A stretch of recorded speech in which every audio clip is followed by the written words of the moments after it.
Mark Zuckerberg said that one decision, not vesting Eduardo's equity, cost him billions of dollars. Billions of dollars. So how do you make good decisions? Now that's what this video is about. It's making good decisions, and I have some steps to follow to make good decisions. Step number one, you have to gather enough information about what's happening. Now the key here is, what I like the stat is from Secretary of the White House, Colin Powell. He believes it's 40 to 70%. Once you have 40 to 70% of the information, you can make the decision. Now, in this day and age, we have insane information overload, right? There's just so much information. You keep gathering, gathering, and gathering, so your decision might become irrelevant. So 40 to 70% is that sweet spot. So below, because less than 40, you don't know enough, and more than 70, you know too much. So that's step number one. Step number two, sleep on it.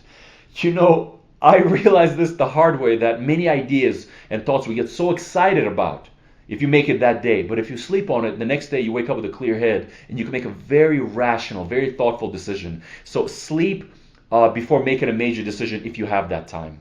Next point is, assess worst case scenario, try to quantify it, and say what's the potential solution. So it's very easy to protect yourself if you can see, the worst case that can happen is this. And if this happens, try to put a number on that. What is that? Like, what happens with that? And then what are some potential solutions? Because then you'll just be a much better leader, and your decision will be more, I think, more powerful if you thought about the full loop.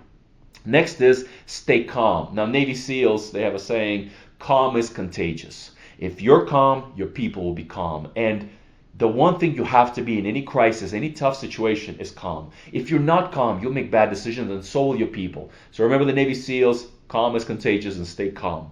The next point is, if you still have trouble making a decision, it's still hard, you can break it down into positives and negatives. You can say, okay, well, the positives of this decision is X, and the negative of this decision is Y. And then you'll see it. This actually helped me a lot with many tough decisions. Whenever you have many tough decisions, sometimes it might help you visual, or even to think through it. Because if you put it in front of you, okay, these are the positive of this decision, these are the negative of this decision. And my next point is, this final point is critical. It's the most critical point that you have to know out of these points. And before I get into this last point, I have to say that the sponsor of this video is Morning Brew. What it is, it's a daily email newsletter summarizing Wall Street news and Silicon Valley news in 5-minute read. So imagine every day you'll get an email, and in 5 minutes you'll be able to read it, and you'll know everything, all the highlights, in a very condensed version of what's happening on Wall Street and what's happening in Silicon Valley. So this way you can be aware of everything, and it's free for you. You don't pay anything ever. Think how much time they must invest to write, condense, and select. I mean, again, information overload through the roof, and for you to search everything, that's all you'll be doing, right? You'll be searching out relevant information. So that's morningbrew.com. It's a really awesome newsletter for you to be aware of Wall Street and Silicon Valley news in just 5 minutes. And my last point is, take some action. That's the critical point people actually don't do. Take some action. And there's an interesting, great quote by Teddy Roosevelt about this. And he said, in any moment of decision, the best thing you could do is the right thing. The next best thing you can do is the wrong thing. And the worst thing you can do is nothing. And actually, so many really smart people I run into, they just do nothing. The action never occurs. They never take an action. I swear to God to you, this is true. Wrong decision indecision is worse than wrong decision. This is so true. I want that to stick in your mind as you're facing all of these situations of crisis.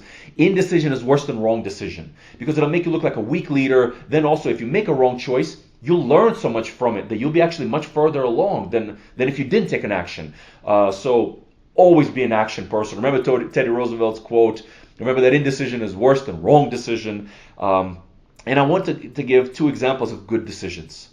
Good decisions. The first one is Bill Gates. In 1975, at the beginning, Bill Gates had basically a 50-50 partner, which was MITS. MITS, it was the computer. 50-50. So whatever software they sold, they got 50%. Bill Gates' company, Microsoft, got 50%. He put in one clause that changed the whole history. Meaning Microsoft would have died and not even existed if it wasn't for this one clause. One clause. Think what a good decision that was from Bill Gates, who was 19 years old. He put in, if you don't market our software properly, we can cancel this agreement. Now think how genius that was. And that's what actually ended up happening. because the MITS, the computer, started running into trouble because his computer was dying, competing with too many computers, and he stopped marketing properly, and Bill Gates canceled that agreement. That allowed them to sell their software to everyone. That's the first moment that changed their life. This one move would have shut down Microsoft. You wouldn't have it today. Think what a good decision that was. Don't you think he slept on it? Don't you think he evaluated the information? Don't you think he weighed the positives and negatives? He thought, he did all these steps. Next point is, the last really good decision is Bill Gates had a partner, basically, and his partner was Paul Allen. He was his co-founder, right? Co-founder, Paul Allen. And I got this from Paul Allen's book, by the way. Paul Allen's book is called Idea Man. Read it by him. It's very rare that the founder of a successful company writes a book of his story. Usually it's some random author writing about this founder. And Bill Gates put in the terms, in their agreement. In their agreement, he put in the terms, he said, if we have irreconcilable differences, meaning if we can't come to an agreement, you leave. And think what a insanely smart thing that was from this young kid. And they eventually did have irreconcilable differences, and Paul did leave. And this one term in the agreement kept Bill in power and kept them in Microsoft for such a long time, and they built such a massive company. So good decisions will make a drastic difference in your company. And let's end this with a quote that a bad decision is better than no decision. This YouTube channel is all about entrepreneurship and startups. If you enjoy videos about entrepreneurship and startups, subscribe to this channel. If you thought this video was good, give it a thumbs up so I know, so I can make more videos like this video. And if you didn't, don't. I've been an entrepreneur for 8 years. We now have over 80,000 paying customers, so many lessons, so many pains. It was such a long journey, right? 8 years since 2011. And I'm sharing all my lessons here for free. I don't have any courses. I'm not selling anything. I just want to share many of the tips that nobody told me, many of the lessons nobody told me, many of the stories nobody told me, so you can build bigger, faster, more powerful companies now. So again, thank you for watching. I'm very grateful you watched this video. Bye-bye.